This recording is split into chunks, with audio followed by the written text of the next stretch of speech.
Okay.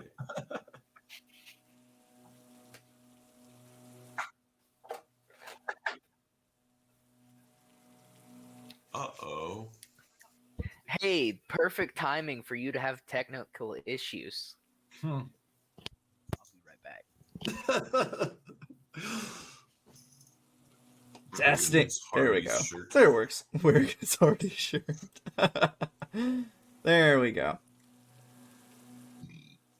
Oh, I Okay. did figure out why my mic wasn't working last Oh week. yeah. I accidentally turned the channel off that my mic was plugged into. So you didn't do the cardinal rule of turn it off and then turn it back on again. I unplugged the whole thing, but not the channel that it was Oh for. gosh. So I bought 2 new XLR cables the next day because I was like, I'm gonna need these, and I got home and just pushed the button and it worked. I was like, Well. I'm an idiot. It happens. It happens. It'd be like that. Let's see who's here. Win popped in to say, hey, thanks for stopping Thanks to for support popping. Win. Yeah, apparently, I didn't know this, but Win has been lurking in a lot of my streams for a while now until he messaged me on Instagram and said, like, he's been enjoying them. And I'm like, oh, and he wants to play D&D with me sometime because he hasn't really played before. That's how it goes. That's what I do. That is what you do. I play D&D, and I am a virus. Oops. Drew is patient 0, though. He got me. He got me hooked. He's the original parasite. He's the 3.5e parasite. I'm the 5e parasite. Yeah. I'm easier to catch. And you spread like wildfire. I spread like wildfire. My symptoms aren't as bad. Easier to comprehend. You're less crunchy. Don't you hate when your viruses are crunchy? Symptoms: feeling crunchy. Don't you hate it when your viruses are crunchy? Yeah, when you guys got the vaccine, was it crunchy going into your arm? Excuse you? Did you guys get the extra crispy vaccine or the spicy one? Or how Taco Bell has like their nude like tacos back or whatever, like the nude chicken gordita or something. Get a nude vaccine. It's the raw stuff. Raw stuff. It's just raw egg put in a tube. Oh god. Here, eat this. We went from 6 to 3 viewers. We're really good at this, guys. I'm one of the viewers. Yep, I think Bradley and Daniel are the other 2. I see Cody's here. I think he's lurking. And whoever Noble is. That's me. That's you. Oh, that's right. Oh, that's why. So it was pointed out on Monday, and I need to do this before we totally get started. I have completely forgotten to make you guys VIPs in the chat.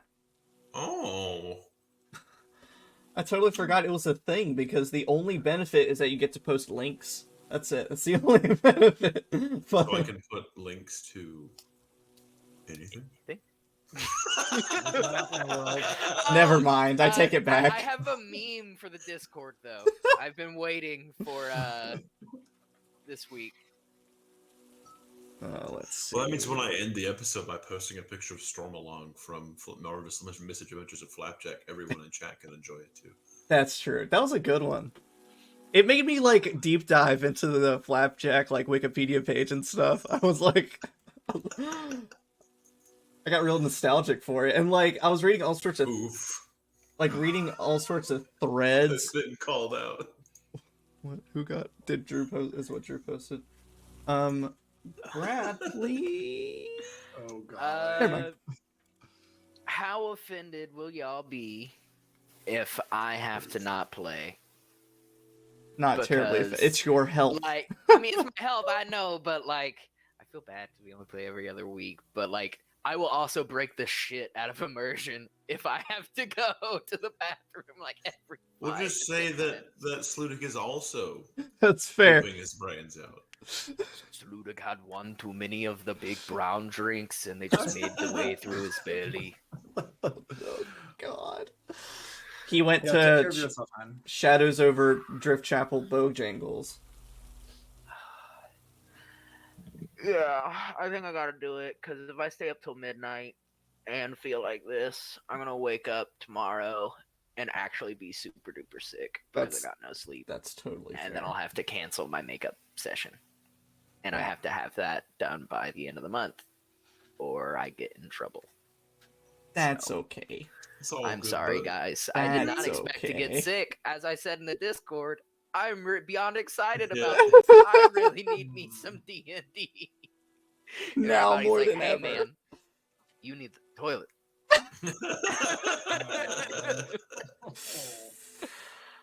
That's It's alright, good, though. I'm sad to do this, but I gotta sign off. Sludic's tummy is Rumbly. deathly.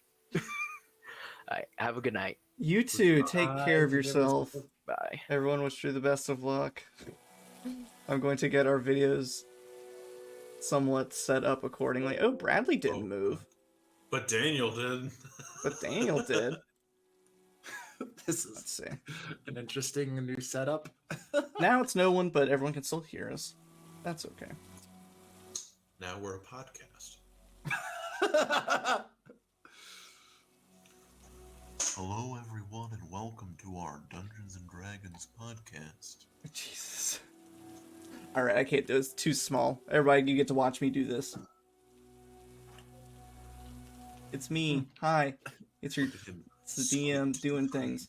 So a couple of announcements. You'll see all the normal stuff on the waiting screens and break screens. But some extra bonus things. I'm getting in the swing of things, and just as I'm getting in the swing of things, might have to make a big move to a new state. Fun. Somewhat in the next 2 months, so we'll see how much I can stick to these brand spanking new habits and routines. But I'm posting on my Patreon more this week, and we'll keep that up. Posted a cool new monster stat block that's not going to come into this session, but maybe in a future D&D endeavor.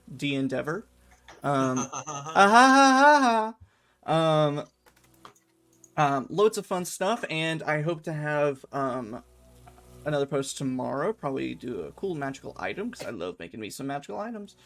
And earlier this week, on Monday, I posted a new subclass, the Ghost Blood Sorcerer, which was loads of fun to make. I've already gotten a bit of feedback on it. I'm eager to see how it works.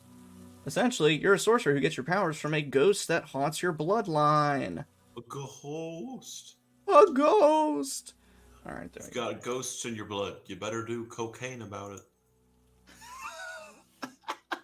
Alright. There we go. Fixed. And maybe I can put a big strong man or something in Drew's place. Absolutely Armstrong. What random Or just a Nord from Skyrim. Yeah, I was wondering what like random picture I can use that won't get me in trouble. Does this one have a... Please have a transparent background. This will be amazing. I'm trying to think of any other announcement things. None that I can think of. We are going to be wrapping up my Monday campaign, Sharn Knights, here in the next couple weeks to months, probably a couple weeks, because we also want to play some other tabletop RPGs in the meantime before we start our next campaign. So keep tuning in for that, because it's getting real spicy. Oh, yeah. It's so low quality. It was because it was a watermark. Oh my god. It's my little toilet cap. Very appropriate. If you like that really terrible picture that's on the screen, it's also an emote if you subscribe. It is definitely a homemade emote, but it's made with love and care. The secret ingredients. Let's see, where is it? All my emotes are in weird order.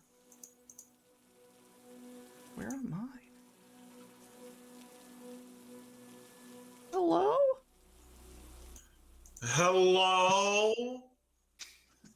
Oh man. I don't know where my emotes all went. They're all Oh, gone. jeez. Oh jeez. Oh, those are emojis.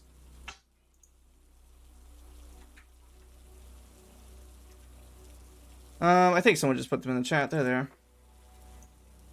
Weep, weep, weep. That's one of the cats. So yeah. But, of course, I will post new exciting updates on my Twitch channel panels in the future. Man.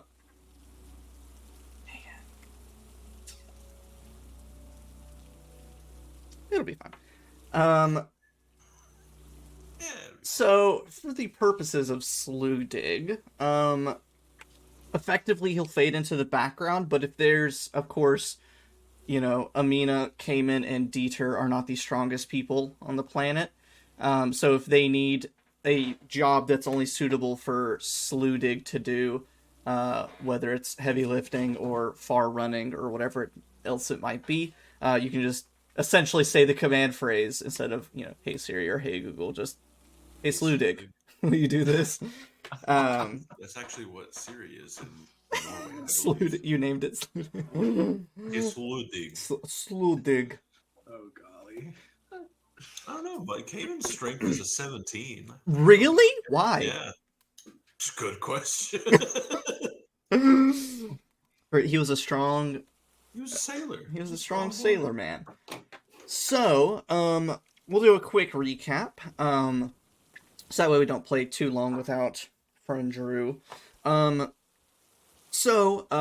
before last, the session before last, you left Driftchapel to follow the map that you had found to see where this cult is marking off locations, see what they're trying to connect the dots to. You started heading in the direction of the Erwile Bog, away from Driftchapel, but on the way there, still a few days away, you heard a strange happening not too far from your camp and found a crater, a hole, in the ground. But as you were investigating it, it ripped open and a horrible fleshy monster erupted from it and caused gloomy things to happen, summoning all these shadowy Gloam bats, bending the trees and rumbling the rocks around it. And after it was all said and done, Amina's life was saved very handily. And I think we were all kind of said afterward that we thought that was it. Like we thought we were very afraid. Yes. But like I said, they pulled it off well. They were in a tough spot. They were in a pickle, but they did it. After the everything had kind of died down, the hole that the monster had erupted from filled up with water, and it turned into a small pond. They went back to camp, rested for the night. Came and did some ooh magic-y stuff. Summoned up a new familiar. Maybe that's what I'll put in Drew's place, is the terrible part of it. Do it. It's a wonderful. Do it. It's been, because I have far too much fun with it, I make really terrible tokens for Kamin's familiars. And so, of course, I made one for Malachi, and it was just the worst thing. Best. The best thing. And then I also made one for his new familiar, Bartimaeus. Let me shrink him down here. There he is.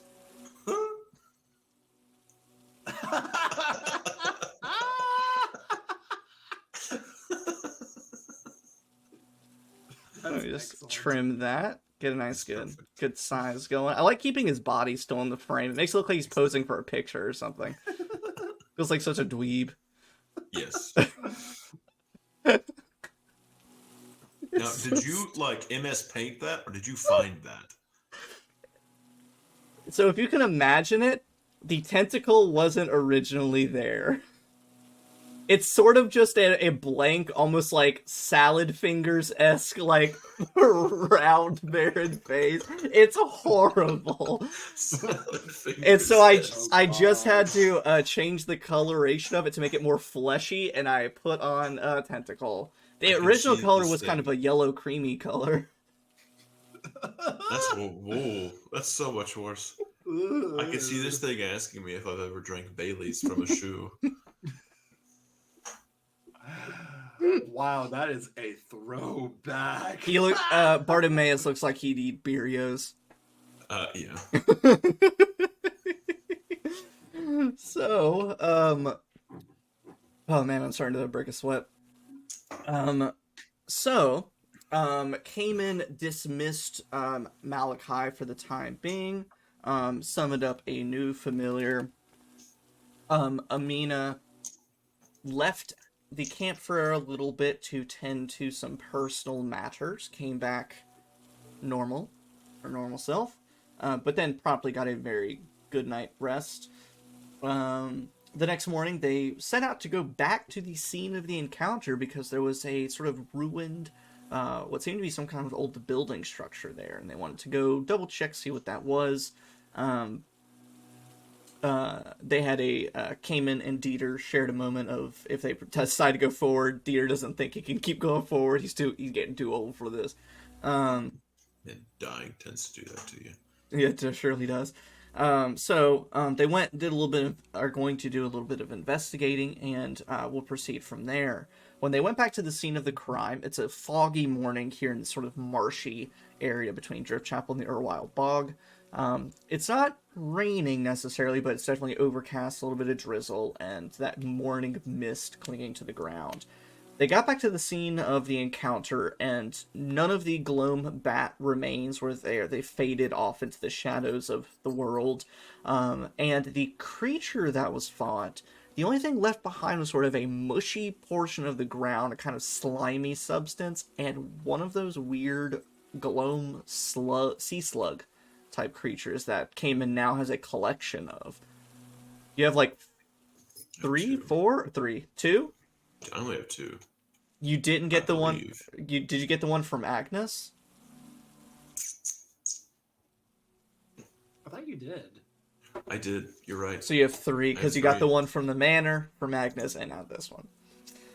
I'm a little worried because I don't know where this is gonna go. Like, I've just been dropping them in, and you take them, and I'm like, okay, sure. Kamin goes back to his room, and I was like, I'm kind of hungry.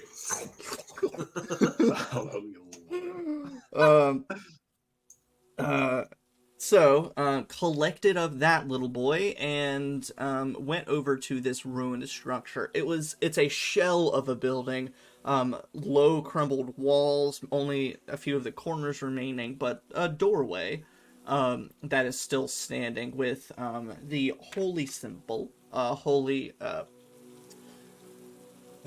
essentially a large brass circle that's of course rusted over, corroded from the swamp air, the holy symbol of Aliana.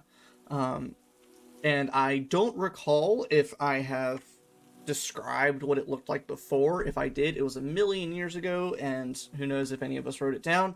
But effectively, it looks like a rising sun with sort of at the top half, and then the bottom half and going through the middle looks like an anchor. You've seen all sorts of variations of this symbol. Some are more of just the sun. Some are just super corroded and old, just because Aliana has not been worshipped in however many years since the Crusades. But it's sort of the standard idea of a sun and anchor. But before you see the sort of wet interior, what qualifies as an interior. There's no roof whatsoever. You can see there's all sorts of overgrowth, a bit of broken up stone that used to be the floor. And it's not necessarily a church. So in Driftchapel, there is the chapel that's on the far northwestern side of town, and it's a church. You can see it from halfway across town. You see the steeple of it. This isn't a church. It's just a tiny little prayer house or a little shrine. It's maybe 15 feet by 20 feet, a single room. It's not, anything long term for people to go there and hold services, just a pit stop along the road to give prayer and things like that. But of course, it is old and in disarray. But you, all of you, can see as you kind of pace a little bit, peer through some of the stones and gaps and over the wall, what seem to be overgrowth of not just brush and mold, but also like thorny vines that have grown over top of things. And next to a lot of this overgrowth, crouched up, knees to chest, head on knees, is a body, a still body. Does it look living, or perhaps a little blue or grayish around the extremities? Like he's been dead for a while? You take kind of a moment, look. You don't see any kind of breathing, no living motion. If you want to get closer to maybe try and see any more details, you pretty much have to get inside, or for Amina, if you wanted to kind of climb up some of the stone ruins and perch and look over, you could do that too. Sure, let's do that. I'm gonna send Bartimaeus in through the front door. So if you want to horrifically describe Bartimaeus again for us I real will. fast. What was it, like a pale, nude, fleshy child with a tentacle for a face? Very, very thin, emaciated, like almost pink to like light gray coloration of just a small body that is, little tiny arms that are tucked in against the chest, little tiny legs that are pulled in, that just kind of floats around everywhere, like he's floating on his own psionic energy, with a very large head that kind of sits back a little bit, like it's very bulbous. The back of it kind of hangs down to the back of his neck, and then just the front of his face is just a mess of tentacles with two large black pupilless eyes kind of taking over the forefront. It's very much a baby little Cthulhu monster.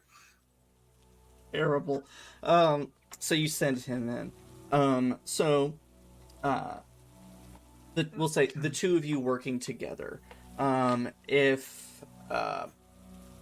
say if you peer through Bartimaeus, Yeah. instead of using his stats for this, you can use yours. But if you and Amina will both make a medicine check for me. Medicine check. I might let him do that one. Oh no! I remember my wisdom got nerfed last time I got hit by a whatchamacallit. The man, yeah. Oh. Okay, I got a 13. Okay. Also a 13. So, it's, a few minutes, a little bit of whispering back and forth. You deduce that this person is long dead. Especially being so exposed to the elements. The bits of head that you can't see, mostly skull with bits of just flesh, skin, and hair clinging in random areas. In the bit of hands, you can see they're gloved, but definitely eaten through. You see skeletal fingers poking through. So been dead for a while. It's hard to tell exact time.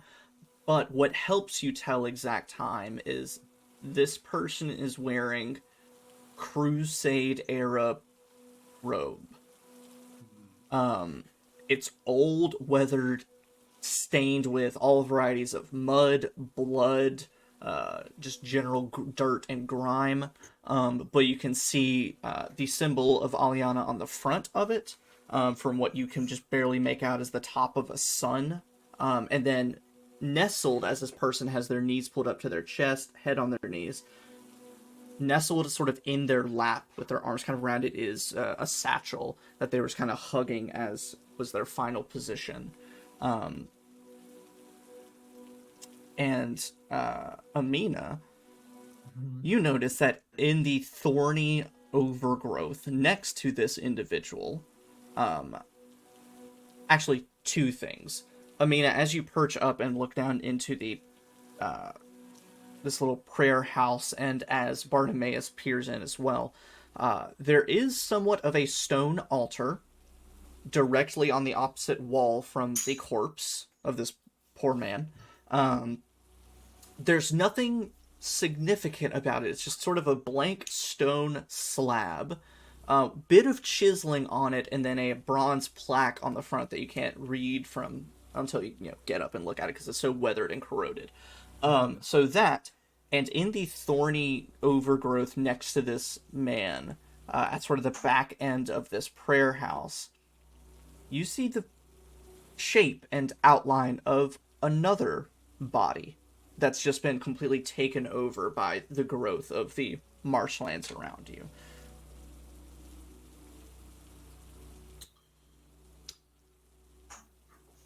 Okay. And this is from my bird's eye view where I am now. Right? Yeah. Okay, cool. Well, considering it's not that large of an area, I'm gonna go ahead and come back down to Kamin and say, well, these poor souls have seen a lot, both in life and in death. I wonder if there's anything worth salvaging it here from Hopefully what they we can see. seen the last of anything they will ever see. Yeah, I'm sure there's probably something we could pick up. So what I would like to do is go to the slab, to the altar, to that bronze plating, and try to polish it a little bit, refine it, trying to scrub off any dirt, grime, whatever, and just trying to read whatever it is I can. Make the genie pop out. Go ahead. Make an investigation check for me. Dookie dookie. 14. So you scrub at it, scrape away a little bit of what you can, and it reveals a...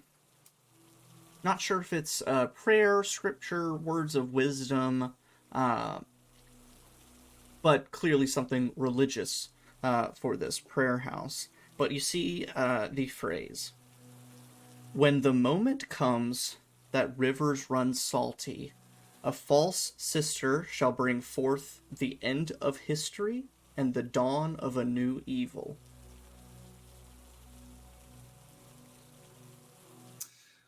Pleasant. So jotting all this down in whatever I can. Well, this is interesting.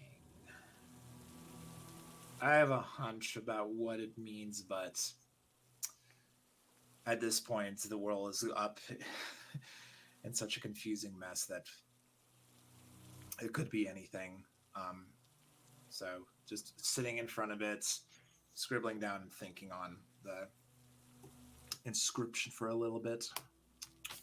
I'll kind of make my way into the building towards the individual we were poking at. But watch Amina kind of work at this bronze brass plating. I will just kind of voice over anything interesting. Well, they certainly had an idea about what the end times are going to entail. I'm a little puzzled as to the specifics of which, but these sort of things are hardly ever specific, cryptic in nature, and specifically vague, if you will. But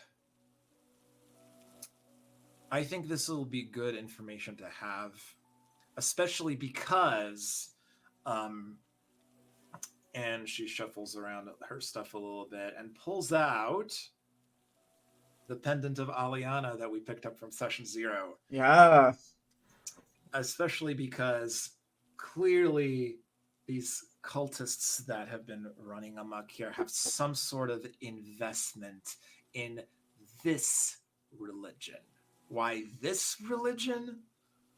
I do not know, but I want to find out. Do you know much about it? I can't say I'm much of a church-going type. At least I don't think I am. Excuse me. I've never been the religious type myself either, but because our studies at the Ordisterium were quite comprehensive, there were many things that I did end up picking up along the way and in my travels. And I do know that, well, given the state of this place, this is definitely not something that you would see the normal person, the lay person, be worshiping. And actually, would Logan, would Amina like actually have an in-depth knowledge of this? I actually just genuinely don't know because of like her age and like her periphery around it. Yeah.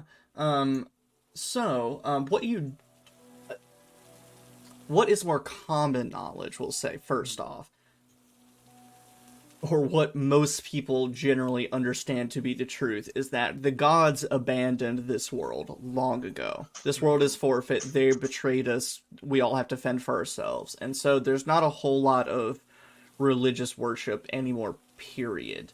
But there's still, especially in this area, people who occasionally sport iconography of Aliana, specifically, that random villager that you dealt with in Session 0, and also Dieter still sports an amulet as well.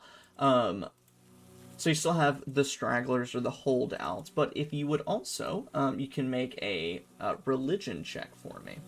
Okay, sure, let's go ahead. That's gonna be a nat 20! Oh no! Boy. Oh boy, Logan gets to read. I know, now I gotta pull up the...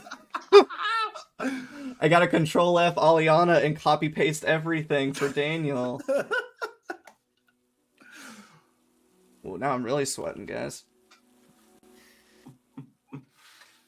Yay. What you know, Amina, is that Aliana used to be is one of course, the old gods or goddesses that sort of had a number of domains. Very colloquially, commonly, the goddess of the sea. That was kind of where some people left it. Hey, Kamin, while I'm doing this, go ahead and roll in a religion check as well to see if... because... so, God of the Sea, but also has expanded the domain, just her followers did, into reaches of even topics of luck, turn of the tides, good weather, stuff like that. And so it wasn't just the sea, but it was sort of everything that branched off from the sea. Okay. So even things as far as animal life, weather and storms, chaos, luck, bad luck. And so sort of had a far-reaching birth. But, of course, was one of the gods that was believed to have abandoned everything, and a lot of worship for her has fallen to the wayside, except in these sort of port areas. Especially because, people like sailors tend to be superstitious, and whenever it's just you out on a boat, there's not much you can do except pray for good luck on the way there. So, some people still hold those ideals, but not in a very public manner as it once was. Okay.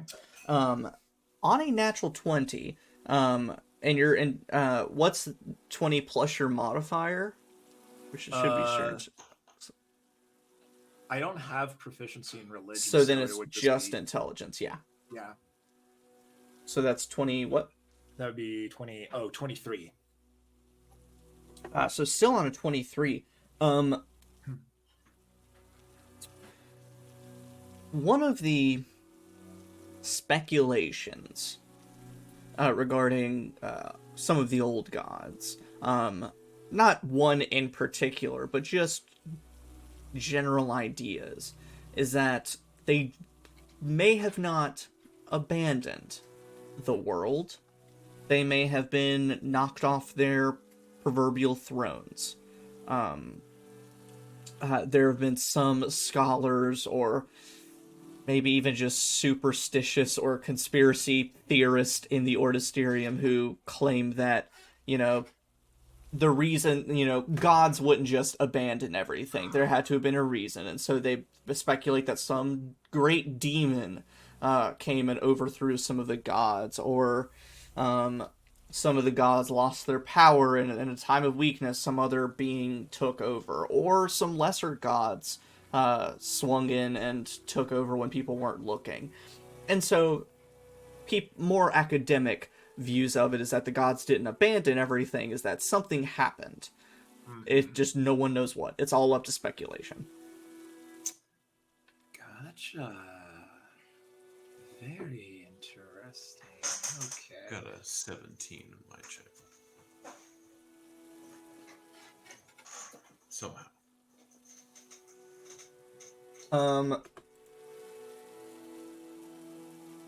Kamin.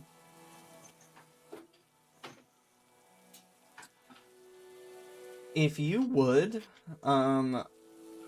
roll your madness die, but roll it twice and take the higher result. So take the better result. At advantage? Essentially at advantage, yes. I'll take the 8 on my D8. There you go.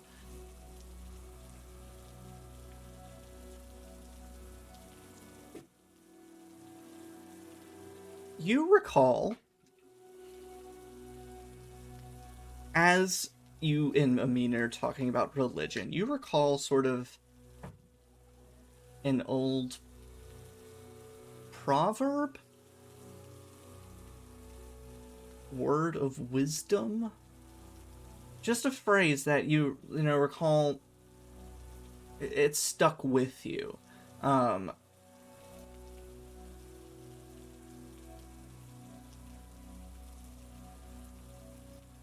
you recall the phrase, "Your destiny is formed by every decision you make."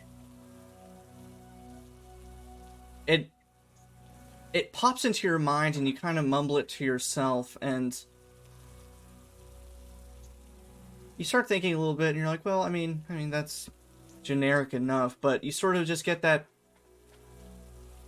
feeling of hearing that. You feel the rock of a boat a little bit. Then you kind of shake it off as you come back to Amina's probably mentioning a few of the things she just recalled, and or just kind of fall back into place. And Amina, as you kind of go turn away from the altar, you notice at one end of it, it's a rectangular altar, and at one end, amidst all the crust and grime and mold, you see the faintest glint of metal. Something shiny. And you stop, tinker very lightly, and you notice that there's a seam going along near the top of the altar, and hinges on one side.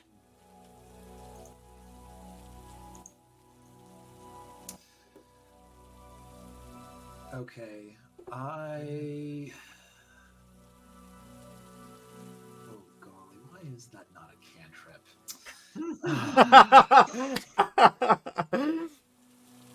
Okay, so I'll save this for another time because spells are precious. But noticing this, she's gonna carefully just like, oh, this is, there's a door lid here maybe, and like figuring out which way it would open. She's gonna try and like open whatever is underneath here. Okay. And Kamin, standing over near that poor fellow curled up on the ground, In his sort of clenched, clasped hands wrapped around his knees, in so his bottom hand, his free hand, so to speak, he has a piece of paper that he has grasped in there as he's holding himself tight. I'll just like rest one hand on his shoulder, start pulling the piece of paper out of his hands, and just kind of whisper, "Guess you made the wrong decisions there." This one. This is about to be a real stark back and forth. Boy. The thing I'm going to put in the Discord is what Kamin finds. The thing that I'm going to say out loud is for what Amina finds. Let me get the thing pulled up. There we go. The thing that Amina finds, as, you know, it takes a little bit to get all the edges cleared. You finally find that it's just a one-hinge side, and you finally get it rested. It's made of stone, it's a bit heavy, so you're easily able to find a, you know, crowbar, some kind of lever, creak it up, and lift it. And inside, you see religious offerings. You see a variety of pouches of coin, some are just handfuls of coin, random bobs and bits of jewelry, rings, whatever's thrown in there. Along with just a handful of sentimental items, you know, tiny, like, little letter thrown in there. All varieties of offerings.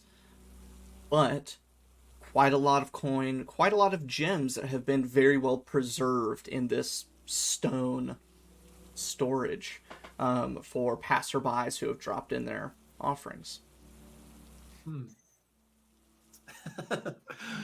Amina like does the she's gonna flip it open, it'll land with a thud, and she's gonna be like, "Oh, jackpot!" and just starts pilfering everything that is of value. She don't give a fuck. Like she'll grab the coins, the gems, the jewelry, everything, and like eventually maybe starts reading one of the letters that's there just to get a little bit more context. But definitely grabbing everything of value like that.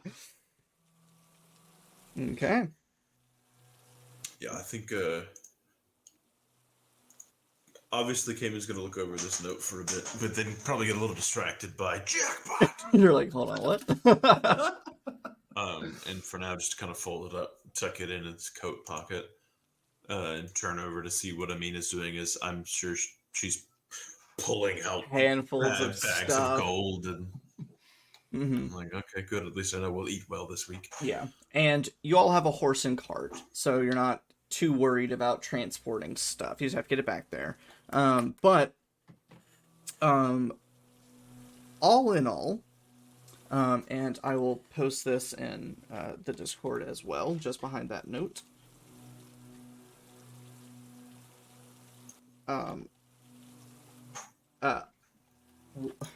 This was 100% an accident, but 110 gold pieces, 1,000 copper pieces, and 1,000, excuse me, that should be 1,000 silver pieces, 2,000 copper pieces.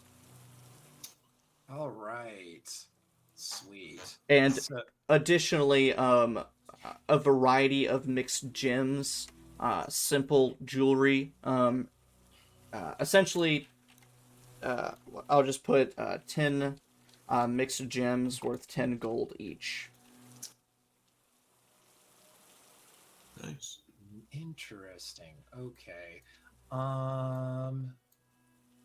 Sweet. And so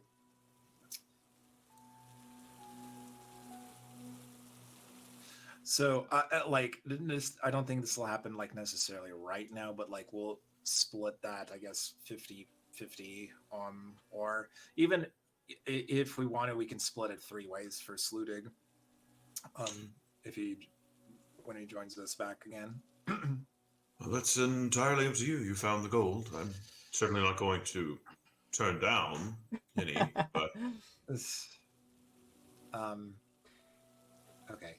And and Amina, like, okay, Logan, you say mixed gems. Does Amina know specifically what's what gem? You could take the time, investigating, getting a better read of what they are. But they're nothing too fancy. A lot of it is just simple silver rings and very tiny gems placed in them, or bits of earrings, and so it's to the point where only the gem is of value. Um, but it's all varieties of like turquoise, tiger's eye gems, azurite gems. So small, relatively common gems, but of course can trade for a bit of money. Okay, gotcha. All right. Well, in that case, I won't do anything beyond that, beyond, pilfering, and then okay. Well, okay, that's fine. We'll leave it at that. We got the gold, we got the jewels, and then Amina will um go off and join Kamin. Ask so what did you find over here? so far just this, and I'll hand her the note that I pulled from him as I go to. I want to try and grab the bag he said he was clutching. Yes. Just kind of leaf through it right quick. Let me do one thing here because I was a little prepared for this moment. Somewhat. Oh boy. Except for the videos that I have not had the chance to totally fix. But let me see here. I can very fast. Thanks, Daniel. Put you here. Do this. And do this. So yes, Daniel, the note is in the Discord. And Daniel, if you want to try and read it out loud for our people at home who might not be able to read it on the screen. Sure. All right. Yetta, dear friend, noble warrior, survivor of the Crusades, met a tragic end. We were weary, Yetta and I, in our search for sanctuary. Weariness, it seems, has a murderous repute. I held her as her essence slipped away. Another Titan fallen in our mad pursuit. I am alone now, weary, but unbowed. I press on to Driftchapel. I hear Aliana's call still. Props. You were able to read that on your first go. It took me at least 5 minutes to actually read that through all the blood. Yep. Did that on purpose. And then Kamin, in the meantime, you attempt to remove the bag. Of course, not necessarily rigor mortis anymore, but now just the skeleton in a fixed position for however many months or years now. Takes a little bit of maneuvering. Before you even open up the bag, you do uncover one thing as the body kind of moves and shifts.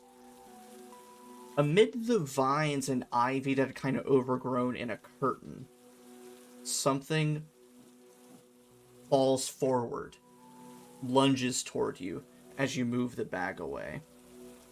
Like to attack me? Or just it's coming at me? Something's just coming at you as a rifle that was standing on end had just knocked and fallen forward, bumps into you. You probably might let loose. Goes off, bullet goes into my head. And End of Kamin. I destroy it with Eldritch Blast, and then it catches on fire. Yeah. But a rifle that had been standing on end has just been dislodged and fallen toward you. You move SWAT out of the way. It clatters to the ground. A scoped, very nice rifle. But picking through the bag, the first thing you notice is a lot of very spent adventuring gear. Frayed rope, empty wineskin, empty rations bags, empty containers of what was lantern oil, nothing usable. Either because of time or because it had already been used up to this point. Yes. like wineskins and ration containers empty from them being consumed, or empty in the way of nothing usable, like there's rotten food in them? Empty. Okay. Um, but you do find a few things that have been preserved from the elements. The first thing, what seems to be a silver amulet or locket. Upon further inspection, it is a silver pocket watch. That is miraculously still ticking away.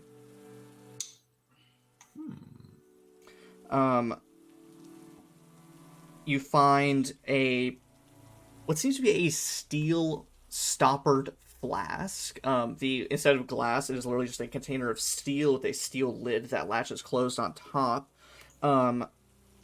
It is covered in all sorts of religious iconography, but you're not sure of what is inside.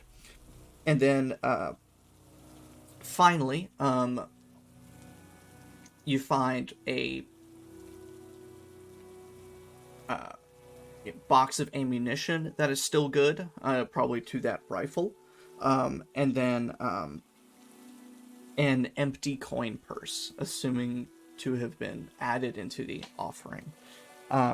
But as things have been adjusted, moved, and resituated,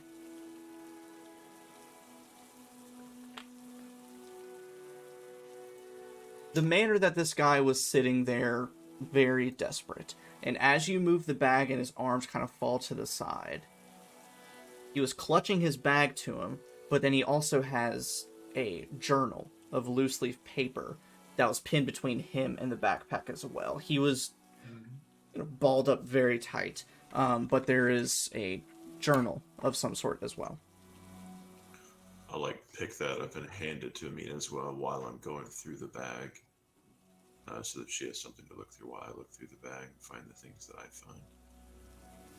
Okay, Daniel, you did such a good job with the first that you'll be doing the rest as well. Okay. It's only 2 pages because from elements, blood, mud, rain, everything that this poor person had gone through, most of the ink and everything in this journal has bled, been ruined. It's not legible whatsoever. A few pages are still mostly intact. I say mostly.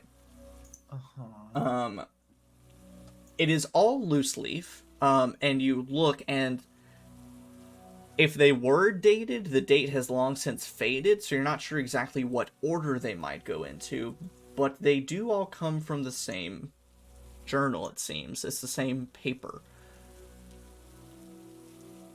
Okay, I have a question actually, because I don't know if this is. I'm just gonna try and do this. Can I cast Identify to try and read everything in there, regardless of the state of the pages? Interesting. Let me look at Identify and see what kind of wording it has. That's an interesting use. I was curious about this one.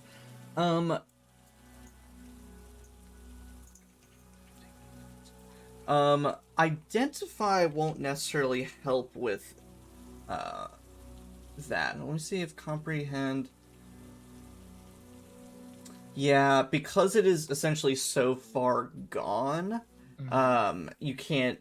There's not really a good magical way to try and decipher it. But that was a good idea, though. I like that. Fair enough. Okay. Well, in that case, I'll read what we have here.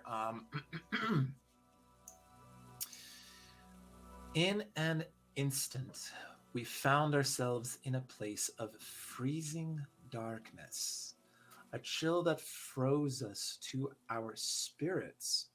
We lit our lamp and looked upon a creature that defies description. A creature whose mere recollection causes my quill to quake and shudder. It is a mercy that only fragments of the encounter remain in my mind. I can still see Yetta hacking at the whip-like appendages. I recall how a piece of its flesh sloughed off and off its own, and of its own twisted a cord, sprang onto Anthony, piercing his steel plate. Cyrus, I think that's Cyrus. Oh, steel plate. Cyrus, as he pleaded for mercy and for forgiveness, was torn apart by the mess of limbs. Man, I wrote this stuff and I was having a hard time reading it. Daniel, man, that's that is good. Absolute kudos. You know what? Are you about to inspire Daniel? I am. Oh, that's good. The other page is much easier despite the rips and tears in the page. And that's what the blacked out areas, that's sort of the torn away pieces. I see it here. I see it. Okay. Our call was to purge their vile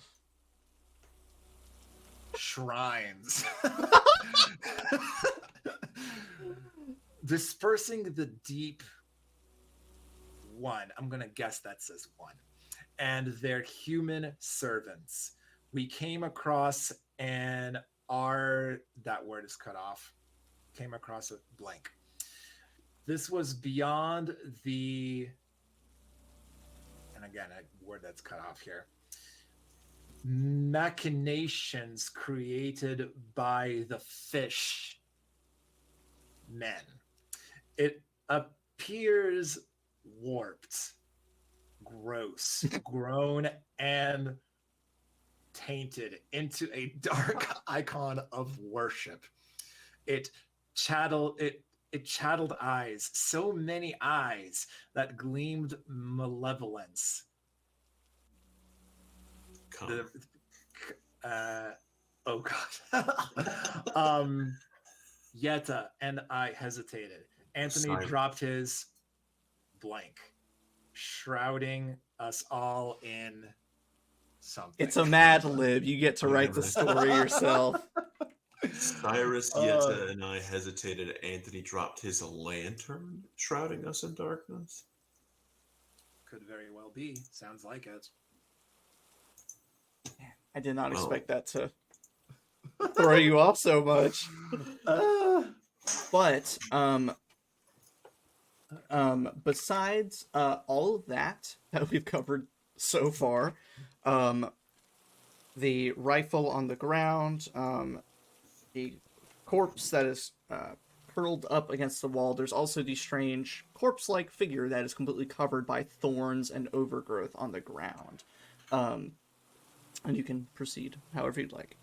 So, upon hearing this read, I want to take a look around again at the scene around us. Do we see what looks like signs of combat, or does it look like this is where they fled to after their combat?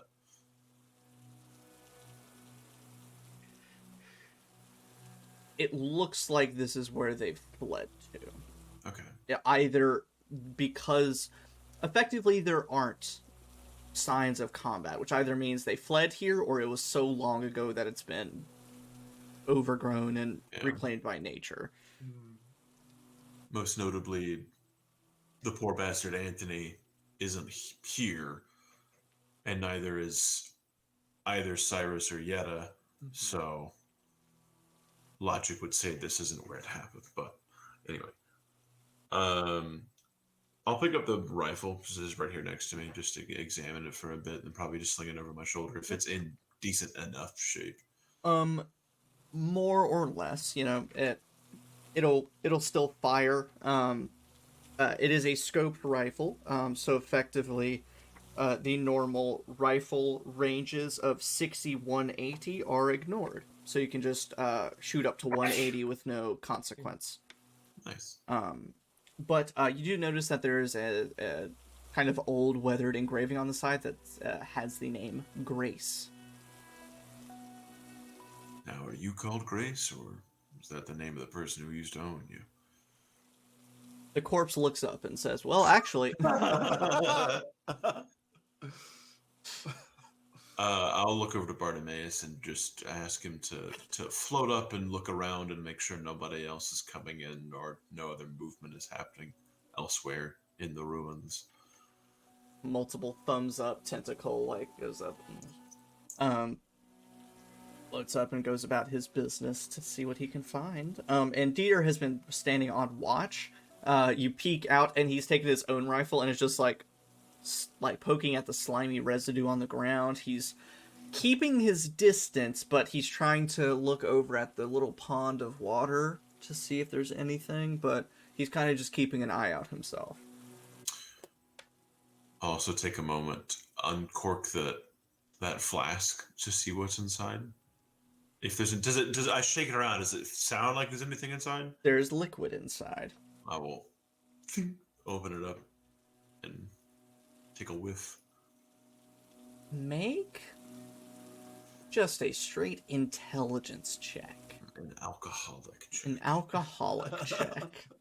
Can I add my proficiency bonus to those?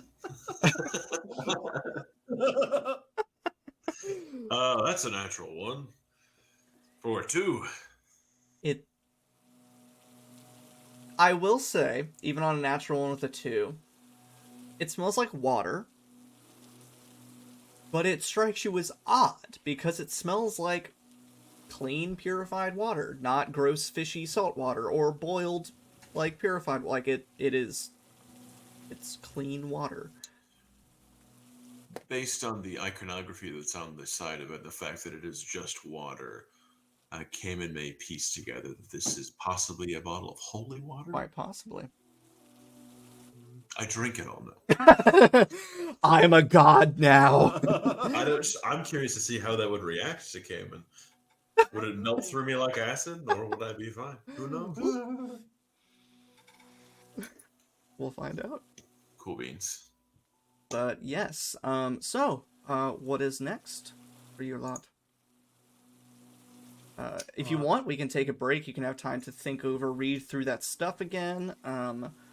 You can just discuss it here. Be it your whim. So, these unfortunate bastards had a wonderful conflict with some creatures not dissimilar from the ones we fought outside.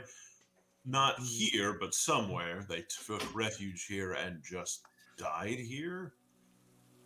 I want to look back over the body to see, are there any wounds? Yes. Okay.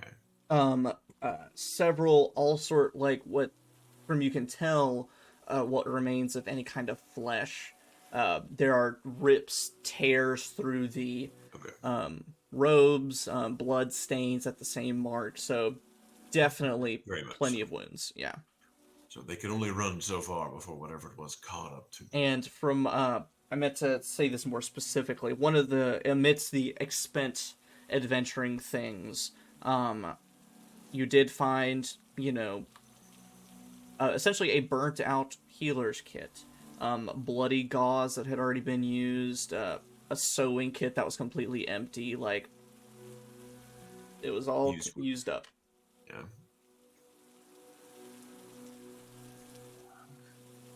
Any theories or observations?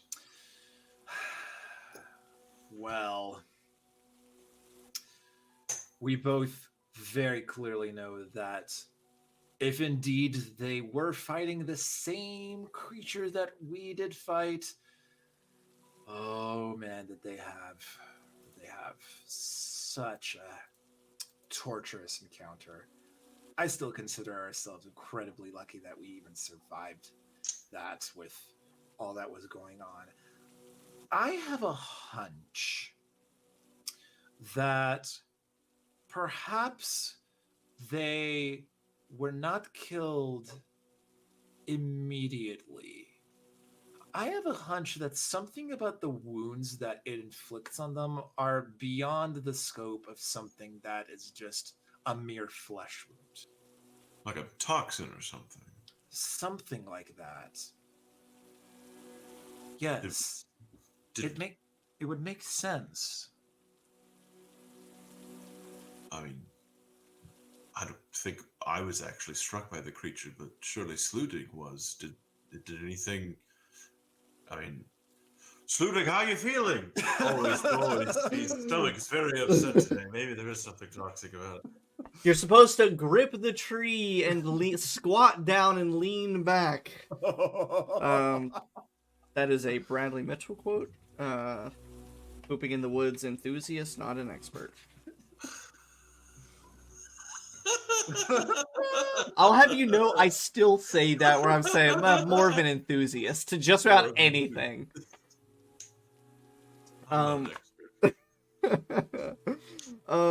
So, asking Sludig, I'm sure.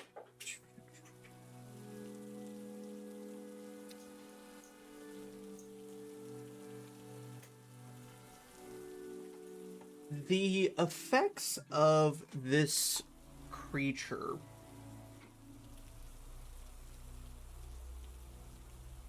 because Sludig was, I think, the only one who took. Oh, and Dieter got. Oh yeah, and Dieter as well. Effectively, there was something about its presence, its roar, its existence, that was more catastrophic than anything else. Because Sludig's raised veins, washed out flesh, it wasn't caused by a wound. It was caused just by the creature's presence. But he would describe it as sort of a cold that chilled him like a grave, like death. And it was just something about this creature that exuded that kind of otherworldly coldness. But its actual, any bites or claws or anything, didn't necessarily have that same effect. Right. I'm making my way over to the second body in the room.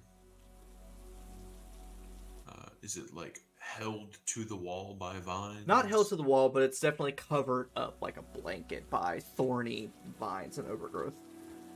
I'll just pull out a dagger and cut through a few of the vines to actually get to it. Okay. Go ahead, make me just a straight dexterity check.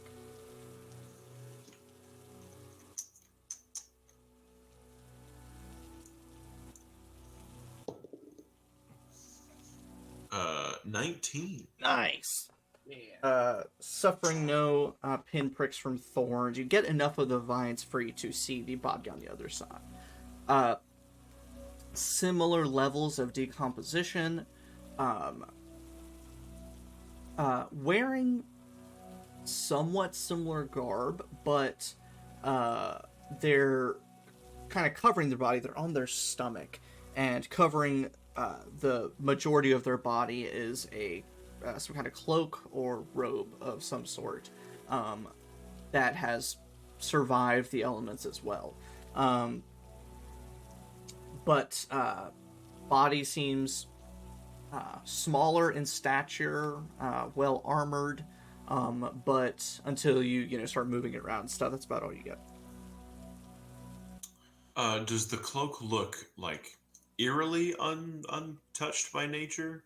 Like there's perhaps something about it keeping it from being affected by nature, or is it just Quite possibly akin to things that have innate magic being able to weather normal circumstances.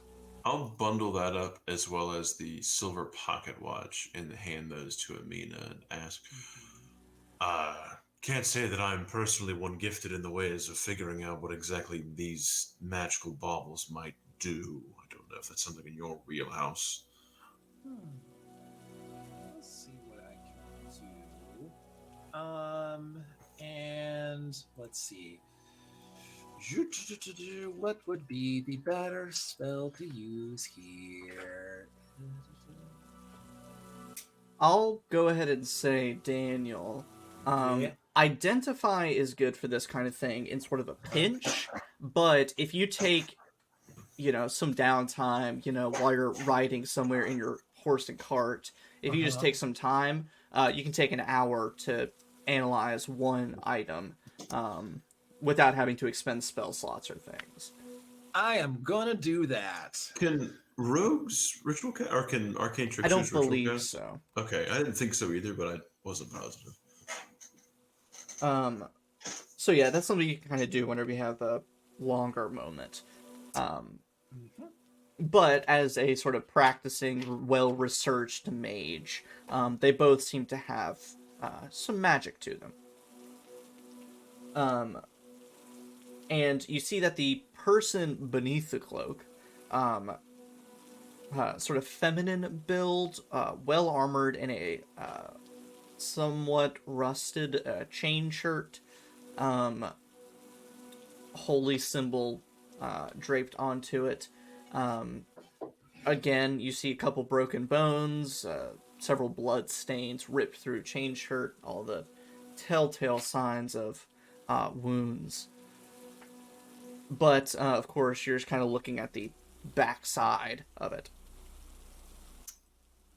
I'll just kind of get her away from the wall and somewhere where I can actually, unfortunately, go through her pockets. You definitely you push past a little bit of the extra brush and overgrowth that is nearby. 1 second. And, of course, getting her up onto your shoulders and trying to position her elsewhere. No, that's not what I needed. Bookmarks, there we go.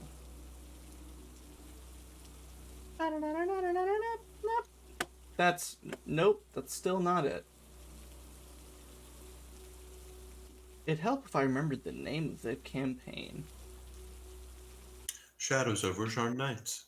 Yep. Definitely it. Now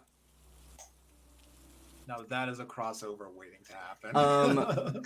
So, the two of you standing there, Dita's kicking rocks over outside of the chapel. Bartimaeus is floating around somewhere trying to get a lay of the land. Kamin, you pick up this decaying skeleton in chain shirt, start positioning them. Amina, you notice as Kamin is repositioning, trying to find a place to lay down this skeleton, there's something crawling around inside of it. I need all of you to roll initiative. Oh, God. Oh, boy. And we'll also take a quick break. So actually, before you roll, if we want to take a quick refill, drink break and stuff, we'll pee, whatnot, then we'll roll initiative. Oh, golly. I can't wait for it to eat me. It won't be that bad, I hope. So we'll be right back in just a few minutes. We'll see what Sludic's doing in the meantime. And we'll see what's going on. So we'll be right back. Okey-doke.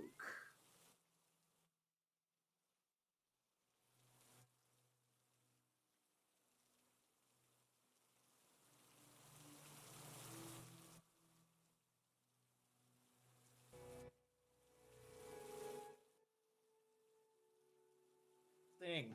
Did you just say a lich? We'll do this here. We'll do it here. Yes. Let me change the music real quick. A little bit of combat music. Not in the traditional sense. So, if I can get the two of you to roll initiative. Okay. I need to move this. I need to Nice. I got a 19. I got a 1. For a 3. Okay. There you go. You want to know the truth? Oh, no. And then Xavier did that.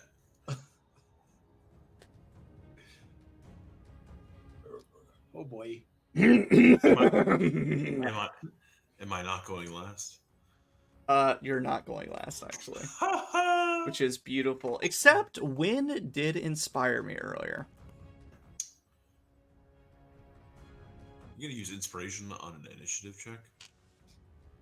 No. Good idea, Bradley. Either way, due to the circumstances, Kamin is definitely surprised for the first round because Mina was the first one to spot the bit of movement within the skeleton that Kamin was moving. It's just a raccoon, isn't it? It's just the dried up organs rattling around inside. That's it. That's disgusting. It's like a dried up liver just hits the ground and turns to dust. Let's do this. Something happens. Why did Kamin not notice this besides just his generally low passive perception? Going mad. What was it this time?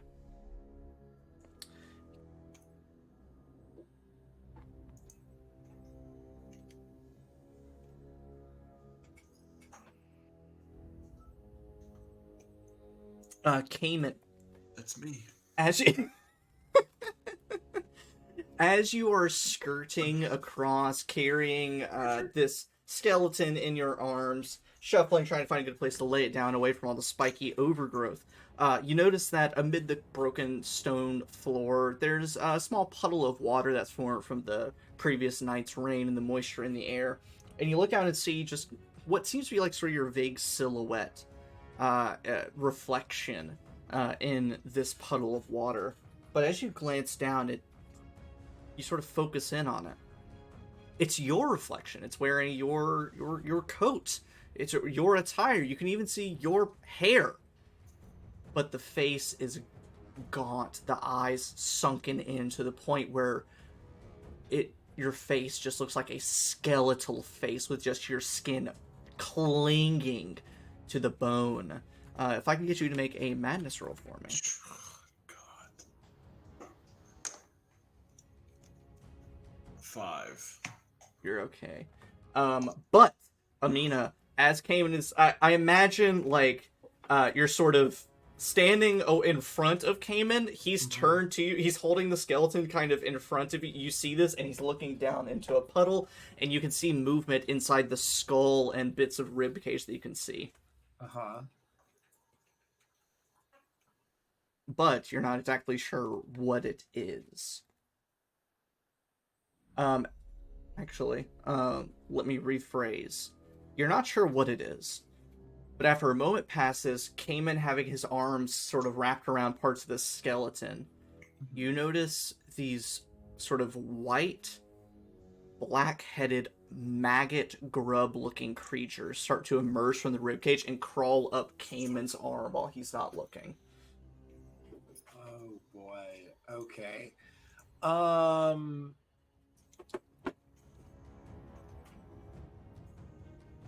I'm trying to decide which would be the easier option. Okay. I was like, all right. I want to kick the corpse out of his hands. Are you gonna like spin kick? Like kick, punch, whatever, something to force that corpse like just out of his hands and like away from him. Rad.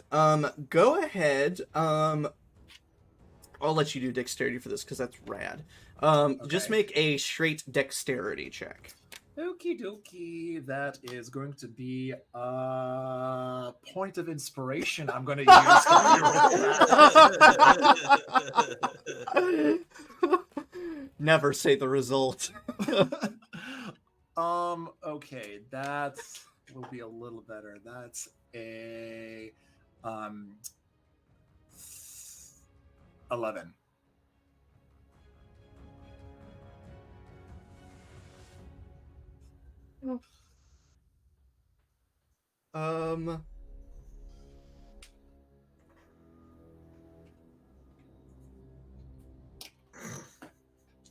How do I want to do this? Oh no. Get your foot stuck in the skeleton. No,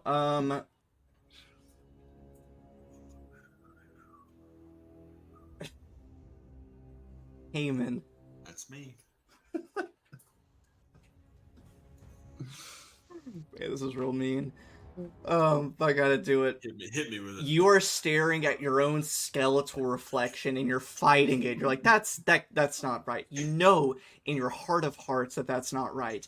And then you feel the skeleton that you have your arms kind of wrapped around at the shoulders rattle and shake in your grasp.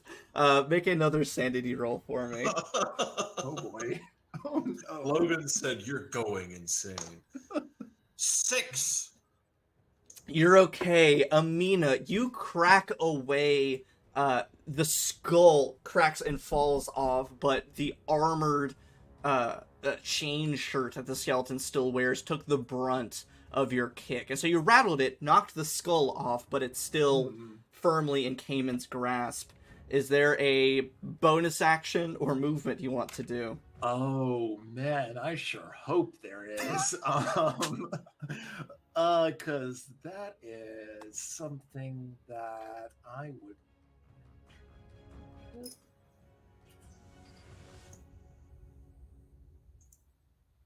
Ooh. Oh no. Can I overrun it? Because it's technically in Kamin's space. Like, True. and it's sort of flavoring it like, okay, I didn't kick it out, like, but I'm gonna try and tackle it out or something. Like, I am forcing this thing out of his hands, one way or another. Bonus action, object interaction. Well, that's an action or bonus action that makes a strength.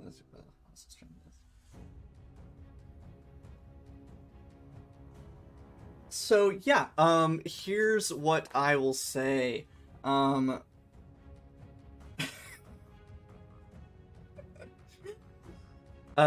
If both of you, Kamin and Amina, will make an athletics check for me. Oh boy. I got a 9. 24. Oh no. Amina, you crash through Kamin, push him aside, trying to grab onto this skeleton. But in the flurry of everything that is happening, Kamin has like kept a grip on bashing back and forth, not knowing what's happening. Kamin, you see Amina kind of push past you, not sure what's going on. Amina, that's your bonus action. That's the game. Athletics proficiency. You're proficient in athletics? I'm a sailor. That's the one you get for being a sailor. God, man, you need to challenge Sludig in some of his fighting and arm wrestling. That would be a no. That's a no from me. Kamin. Oh, I'm gonna use my point of inspiration. Oh, are you sure you don't want to use it for initiative?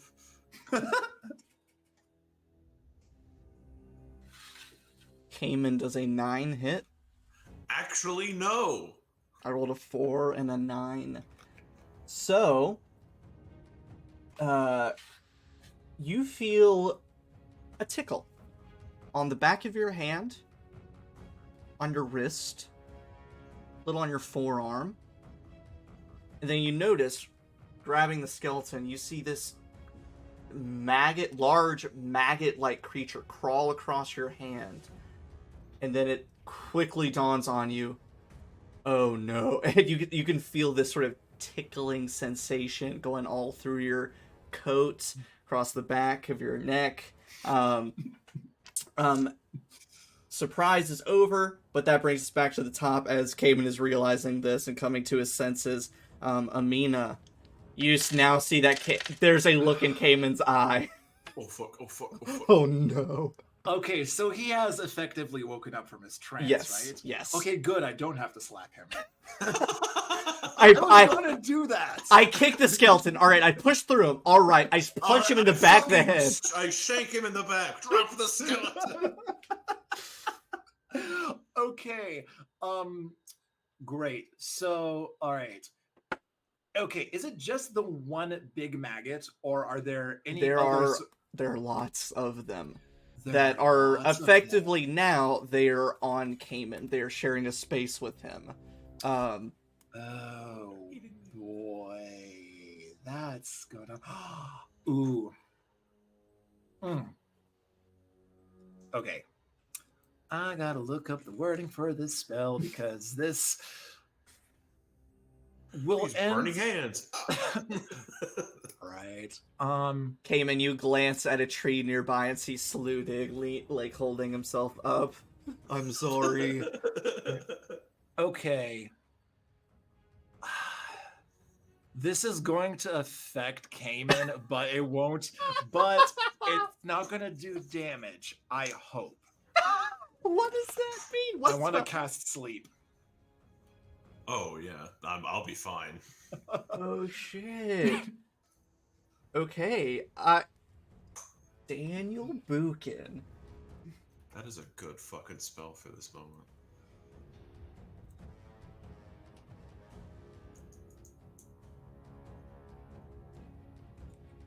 Because nothing else I can do will hurt them without also hurting Kamin. So you cast. What does it look like when you cast sleep?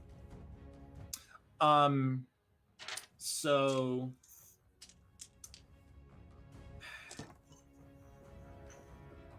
wait, why am I making this up? I sent you a message about this. Okay, right. Why am I making this up? Yes. Me too.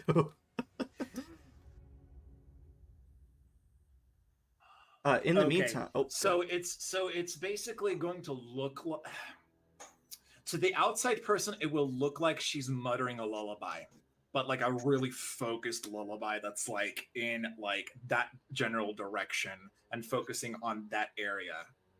It's so creepy. yeah, I that's love so it. creepy. I love it. So you begin mumbling your lullaby, effectively on Kamin and this swarm of creatures, these maggot creatures.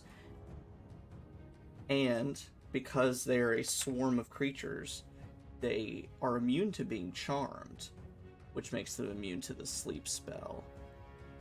Does it really? Mm-hmm. Boo. Dang. So you may see like one or two fall off limply, but there's so many of them that the spell does not target effectively. And my HP is still 70, so I'm assuming I can't be put to sleep by that. Very likely. That would be very depressing. That would be so terrible. Yeah, so basically Amina killed me. Let me just put Kamin out of his misery. First, I kick him. Then I tackle him. Then I killed him. Talks to Sludig after. I don't know what happened. So yes, this hive mind of creatures can not be put to sleep so easily.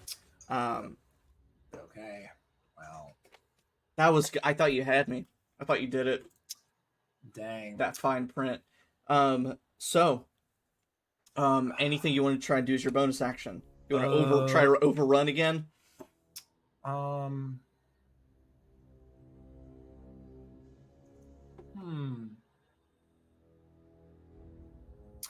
Okay. 10. Dang nabbit. That's gonna take time, and we don't have that. Okay, I'm gonna. All right. So clearly, I can't get rid of all of them at once. I'm gonna focus on the big one, and that's crawling on his arm. The queen. The queen. Oh, The queen. the queen.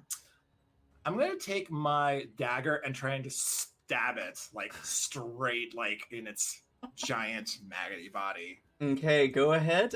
Make an attack roll. Okay, that is oops, wrong die. Jacob, no. Oh golly. I can't wait to take damage next round. Okay, that's a 1d4 plus a 4. That's going to be a 5. What you get to hit? I'm sure you're gonna hit because it's a melee bug. So your D20 plus your Dex and proficiency.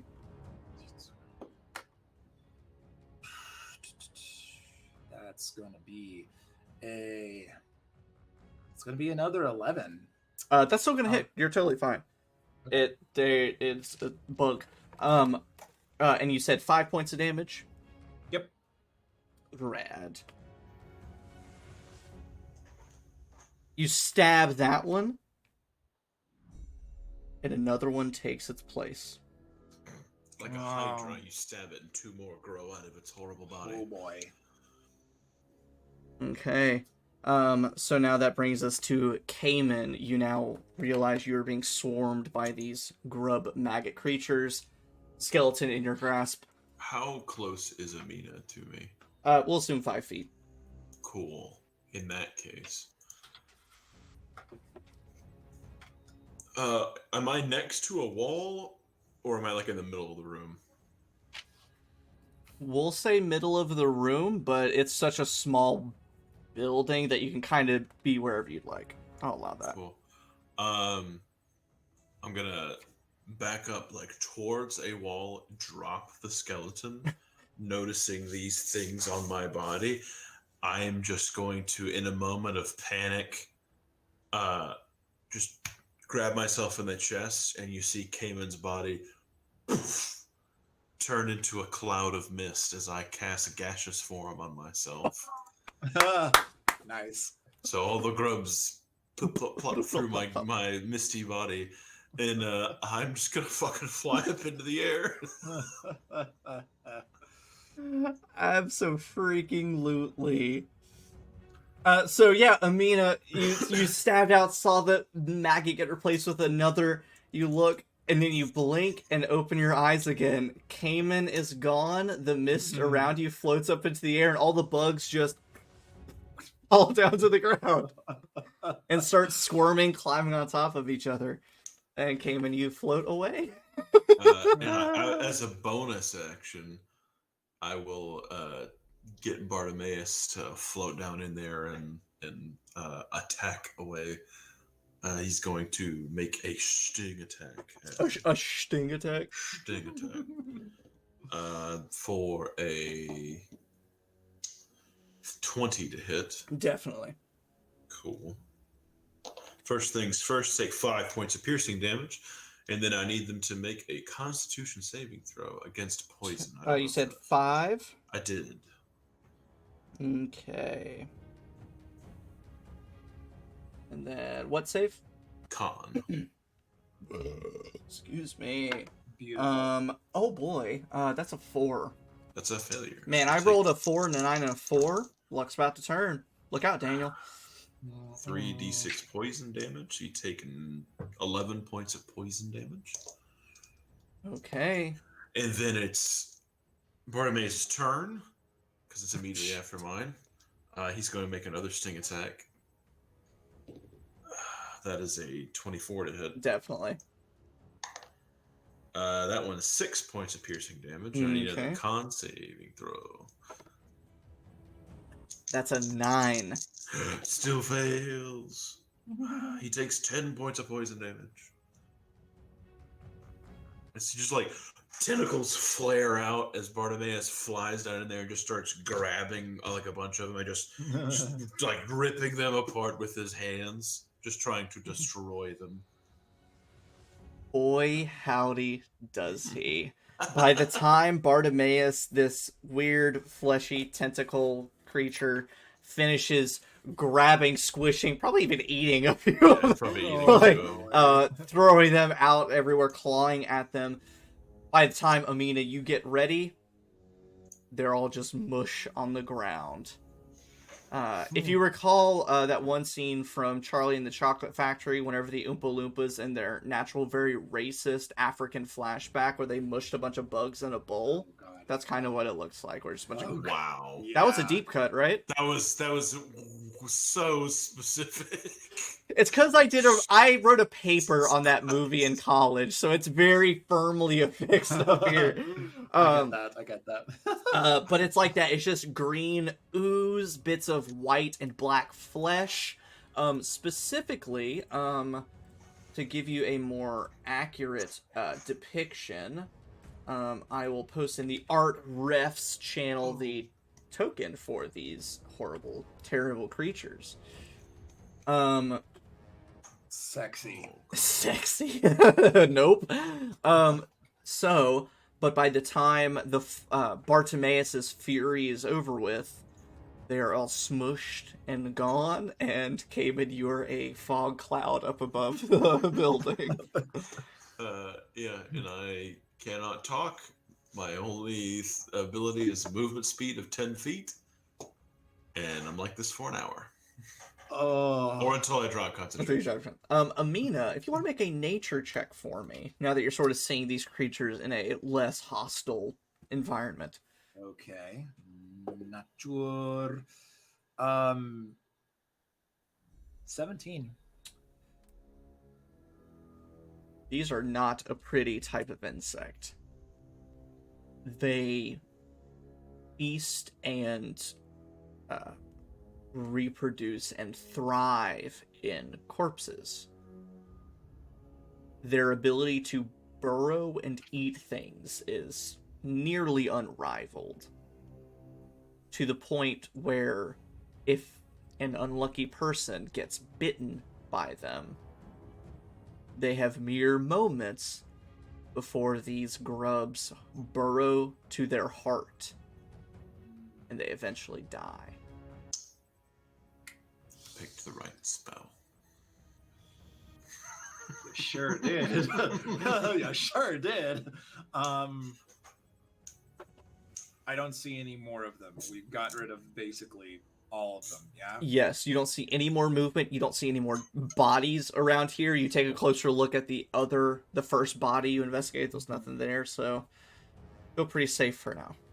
Okay.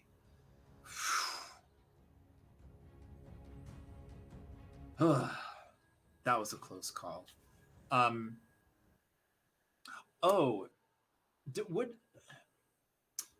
Amina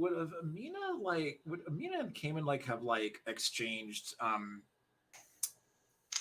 like a little bit of their background? Because would she know that Kamin is going through like all sorts of these madness effects that are somehow related to his past? And all that? You probably would have observed it, but I don't think Kamin would have brought it up or discussed it. So, but she would have seen this happen before, something like that. Yeah. Okay. Cool.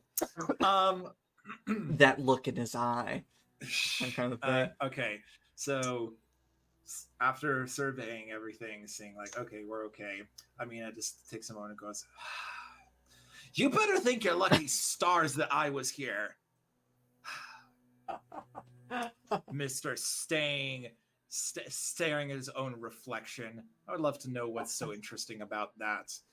You better be glad you're in whatever form it is here, so you don't have a face to slap."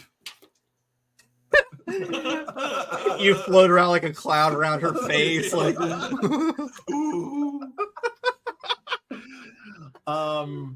Okay, cool. So we see that's done.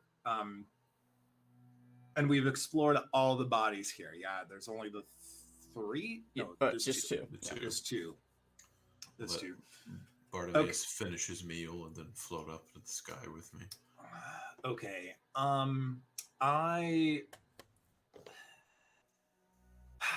Screw it. Just to make sure that we have thoroughly explored this place, I want to cast Detect Magic.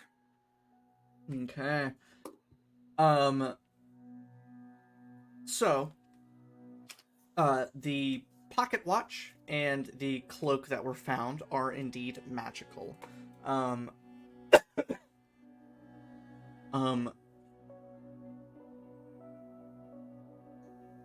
With your detect magic, though, it's not active anymore, but there's a trace, an inkling, just a dusting of magic on that sort of stone chest you open, the little offering chest. There's a dusting of magic on the holy brass bronze plate that's hanging over the door. There's, just little faint traces on some of the things that these 2 corpses are wearing, like armor or an amulet here or there. but it's all so old and weak that it's virtually not there. It has no effect, Okay. but at one time, maybe, it possessed some kind of magic. Okay. It's a lot. What you do, you, Amina, are smart, and your studies are very particular. The type of magic that you are detecting that is very faded and old and non-existent anymore is the divine stuff, from gods and belief. But arcane stuff that's been created by mortals, that's still active and fine. Okay. Gotcha. Well, all right. Will there be any way for me to communicate with Kamin right now? Yeah, I can hear you. I just Yeah, he can't can hear. talk to you. Bartimaeus can talk to you. Okay. Oh my god. He's in him. He can. He can speak. He can't speak. Oh boy. That's almost worse. I'll just ask, do you all want to press on here? I think we've more or less cleared this place out of what we can find. I'll glance around and look down to Bartimaeus. And then I haven't taken the invocation that lets me speak through him, but I'll just you take over his body, and it's not a yes or no answer. I can't just shake my head one way or the other. Shrug. And you would pick up from Bartimaeus that there was nothing of significance beyond this sort of clearing with the old prayer house and what is now a pond. Very much as all rights go, nature has definitely reclaimed this area for anything that might have been here before. So any walking paths or anything are all grown over. I'll go ahead and drop concentration because this is mean. I see no reason why you need to stay here any longer. And speaking truthfully, I know you and Dieter took quite a beating in our encounter last night. It may be worth heading back and licking our wounds for a bit. I'm still perplexed, though. Why here? What's the significance of this little prayer house to these people? It's curious, isn't it? I haven't quite put my finger on it, but there's definitely something about Alayana that I feel like we'll have to hold on to and come back to. So Most definitely. In the meantime, I think it would be best if we head back. Dieter is standing there with his little tin mug. He says, "It was probably a bad idea, but that water in that pond, it's salt water. The few ponds that I've visited, like the one that we met at, touch of salt water, and that one's no different." Did you drink the water? No, I have a kit. Did he drink the water? He definitely drank the water. Just smell it. I mean, I didn't drink it. I don't know what, but I'm sure you didn't, buddy. he grumbles, dumps Would out you the like salt some water. holy water to wash it out? You never cross buzz like that. That's Salt water and holy water. You don't want to cross that stream. But he dumps out the bit of salt water. Says, "Yeah, as far as I can tell, that's not just a little surface pond. That goes down." So he makes sure he takes the map, makes sure that the new pond is marked accurately on the map, draws a little dotted line of sorts. Just kind of lets out a sigh and then passes it back to whoever had the map. So, we're only about 2 days from the bog. We want to trek any further, see what's out there, or head back into town? So, correct me if I'm wrong, there were tales of bog witches and other things out in these woods. Are these witches entities we can expect aid from, or should they be avoided?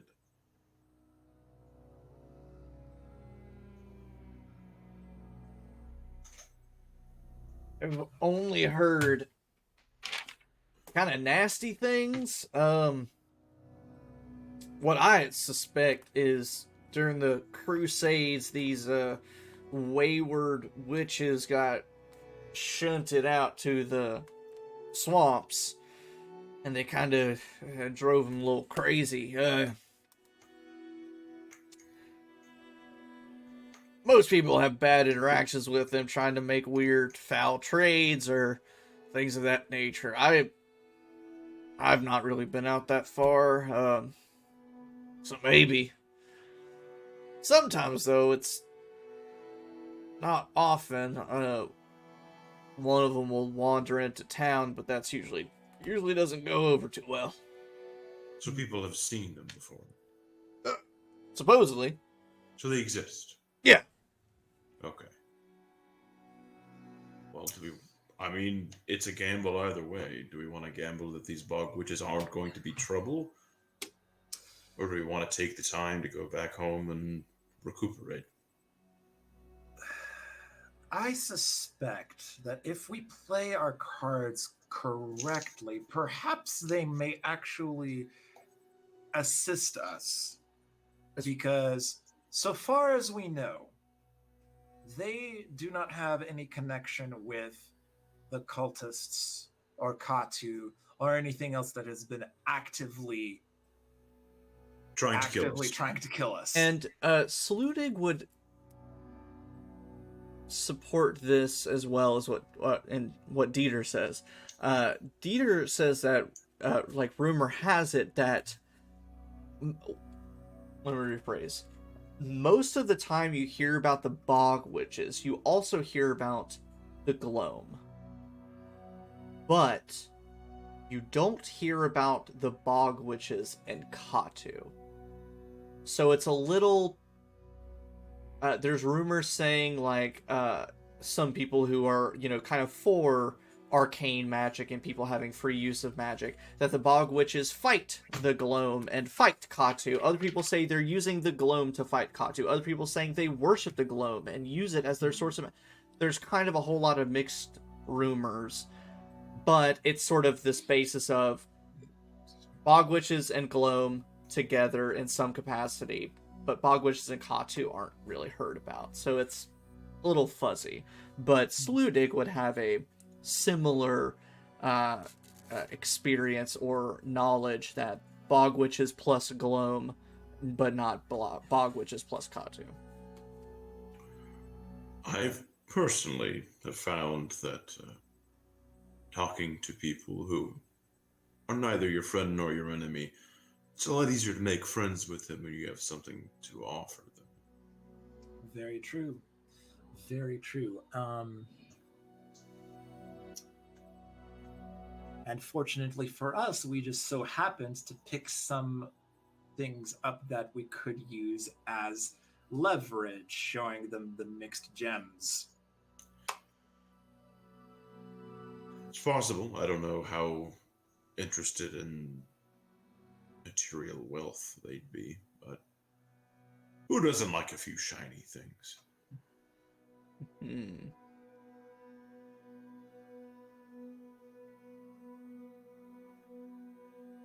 Amina, Yes. make just a straight intelligence check for me. Or, no, make an investigation check if you're proficient. Ooh, will do.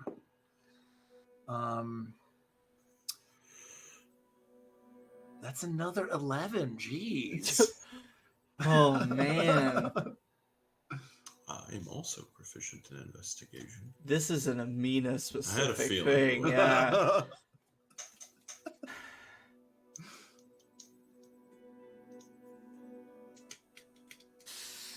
Yeah, not with an 11, unfortunately. Is there any other searching or investigating you guys want to do around the ruins, the pond, or surrounding area? Nothing in particular. Did we bottle up any of the water or goo that's residue from the creature we fought last time? Not the residue, no. Just the slug that Kamin picked up. Just the slug. Slug. Okay. Just for Covering for our fancy, I'm gonna take an empty vial and just grab a Alright, yeah. glop of it, just for A safety. glop of creature sludge. Are you proficient in either herbalism or poisoners supplies or kits? This would be down in like where your languages and stuff are. Poison supply. Yeah, poisoners or alchemy. Or Neither. alchemists. So, go ahead and just make a flat dexterity check for me. Okie dokie. That's a 22. Nice. You absolutely get a bit of monster slime, however you want to call it. You get some in a vial that is dollop of goo. a dollop of goo. That is the main problem you had was getting some that wasn't contaminated with just the surrounding soil and things. So but you got a pretty decent sample of it. Well, that's gross. Very gross. It's like snot. That's kind of gray and ashy looking. Hey, one man's trash is another person's treasure. Oh, Daniel, you made this so terrible. Ah, yes, ashy snot, my Yep. favorite. Amina scoops up this ashy snot. Jackpot. Jackpot. Well, I can't wait for us to sell it to some poor sailor as some miracle cure. Yeah. Snake oil. This will cure your hemorrhoids. Here you go. Drink this. Rub it on your anus. You're fine. So Please don't. with that, you make your way back toward your horse and cart, which is still there, not succumb to the horrors of the marsh because it's daytime. But you close down your camp. You drop off the bags of coin you carried back here. You mount up, and you're headed toward deeper into the Erwile bog to try and meet bog witches. We're trying to meet some bog witches. Trying to meet some bog Where the witches. bog witches Where at? the bog witches at? And you do so, and that's where we'll stop. So we'll call this noon on this day of travel. We'll figure out how easy or not easy your journey is for the rest of this little 2-day trip. And then we'll meet some bog witches with Sludig, hopefully. I'm boy. so excited. Yeah, won't go too I'm much. so excited. Man, yeah. So this is one of those sessions. Usually, whenever I'm prepping for this session, Rachel asks me like, "All right, so what's going on in D&D tonight?" And I usually tell Rachel, and Rachel will say, "Oh my god." But like I said last time, every time you guys survive something, I'm like, all right, and it's just a little like another tick up, and I'm proud. I'm so proud. Gotta increase it. This time, I was like, how much stress can I cause with a 1/2 CR creature when you guys are level fucking 8? That was stressful. Enough, apparently. Yeah. Enough. Because yeah, like Amina sort of determined, they're they will fuck you up. rot grubs. They're nothing to trifle with. A few bad rolls and they will literally kill you. Which is why kobold inventors, man, they're freaking dangerous. They're dangerous. Big old bowls of rock grubs. Yeah. So Daniel, for your knowledge, rot grubs, they burrow into your skin. Okay. And if you, at the top of your turns, when your turn starts, they deal damage. That's fine. Not too much damage. But if you don't do one particular thing by the end of your turn, they burrow deeper, at which point there's nothing that you can do except for cast a certain type of spell or do a certain type of effect.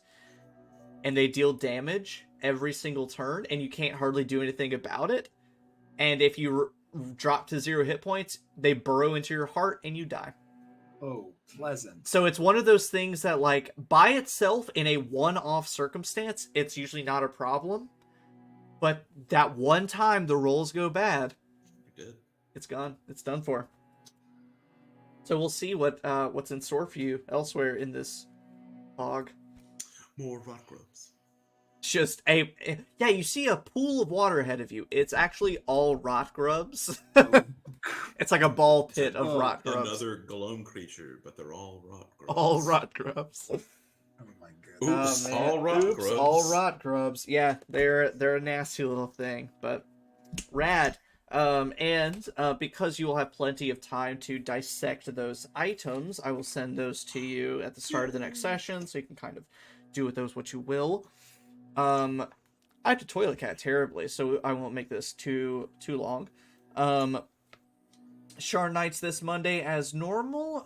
This game in 2 weeks as normal, provided that I don't have to sporadically move to another state.